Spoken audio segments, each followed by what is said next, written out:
Did you train? Because so obviously you were back at Henzo's in 2008. Was Hodges still coming down to train in New York at that time? Yeah, yeah, I trained with Hodger a couple of times, if I remember correctly.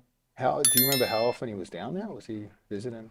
I feel like he was coming down quite frequently. I remember once he came down because he was having maybe his MMA debut or something, and he was training with us. The like I didn't train much MMA when I was there, but there was a few guys that were uh, like I think it's a lot bigger there now than it was. Like the jiu-jitsu team was like savages, but the MMA team wasn't that big at the time. We were a couple of guys, and it was me, it was Rafael Sapo, who, Oh yeah, who yeah. who went into the UFC then and did pretty damn good, and a few others. And then we used to go down to Ricardo Almeida's gym and train with some of the guys there as well.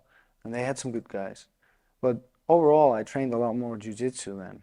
But yeah, I remember Hodger coming over to do some MMA training, and uh, I think that was like towards, I don't remember when he debuted, but that would have been towards the end of my stay, I think, there, which was like 2010, 11 or something like that.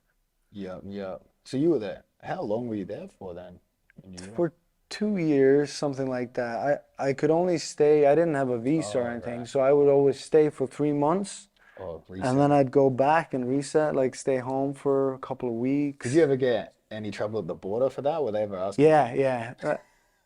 After doing this for some time, they were starting to ask some questions, and like you? I Yeah. was, I was getting ready for, the whole The package, come here and like the whole checkup. But it's tense crossing the border when you're like, oh, what are they gonna say this time, you know? yeah, yeah, and of course they're always asking me, "Are you working?" I'm like, "No, no, no, no." And then they ask you a few more questions, like, "Yeah, so you're working, right?" I'm like, "No."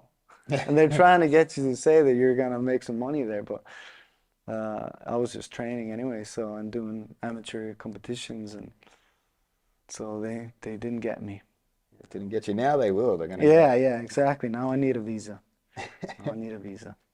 Who? So you were training there at that time. Who was Henzo teaching much, or was it mostly John teaching the It, class? it was mostly John, but Henzo's a legend. Every what I don't remember how often, but maybe like once a week, sometimes twice a week, he would pop down and like every time he would show up in class, and I know you've been there many times, so like everybody just like he starts talking, everybody just sits down and listen. Doesn't matter if there's a class going on in Yeah. the middle of whatever. When Hensel gets on the mats and starts talking, even just telling a story or showing some moves, especially, then everybody just sits down and listen. And it was always a good time. When he's really he creates a good vibe there. Anyway, when I was there, it was you could kind of tell that he.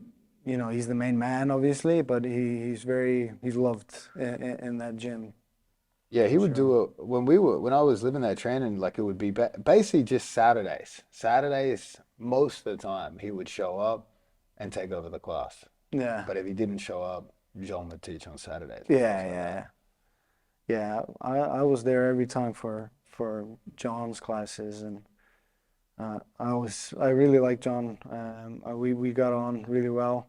Uh, John is a character. Yeah. I liked his jokes, his dark humor and stuff. Yeah, no one sees it, eh? No, like it doesn't make its way into the public, hey. No, no, no. You don't really know him unless you know him, and I remember just like the day-to-day routine was me coming in.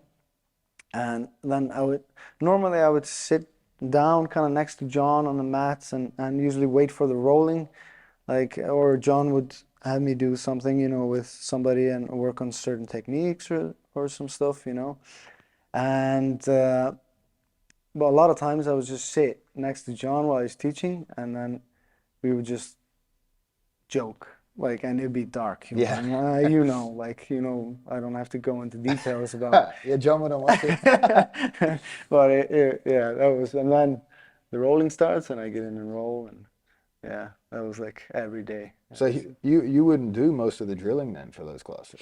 Well, No, it's not fair to say I wouldn't drill, but a lot of the times I would just kind of say it. But then definitely maybe John had something in mind for me to do, or for like maybe a selective few or Like a, something that yeah, we're like a doing, maybe high. something else, working on a specific thing, because we were about to compete and we had some idea, whereas he was teaching like a group. So yeah, but yeah, I definitely do his techniques. I mean, John is a phenomenal, phenomenal coach, and like his like his attention to detail and his understanding is very, very good. That's what it'd be like for us. Like it would be the class would be drilling something. We'd drill the same thing, but he might add on, make it a bit more complicated. Yeah, exactly. The more advanced class. I always liked his ideas of when, because you know yourself when you're in it all the time and you're maybe not just a kind of 9 to 5 coming in and learning a new technique and where you're in it most of the time, so you can kind of ask and troubleshoot with John. And I found a great thing with John is something that I've taken to my teaching is that when John didn't quite have the answer, he didn't pretend that he had it.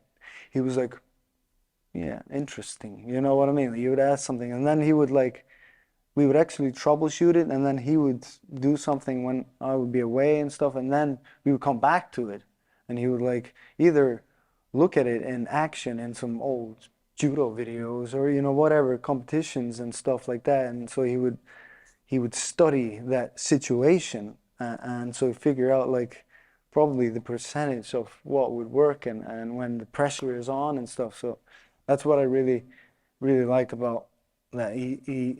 Many coaches, when you ask them questions, they don't necessarily know. They still It make up a pretends. bullshit answer or whatever, because they don't want to feel like they don't know. But you know, you can't know everything, and or if you're not sure, then like just say that, and we'll figure it out.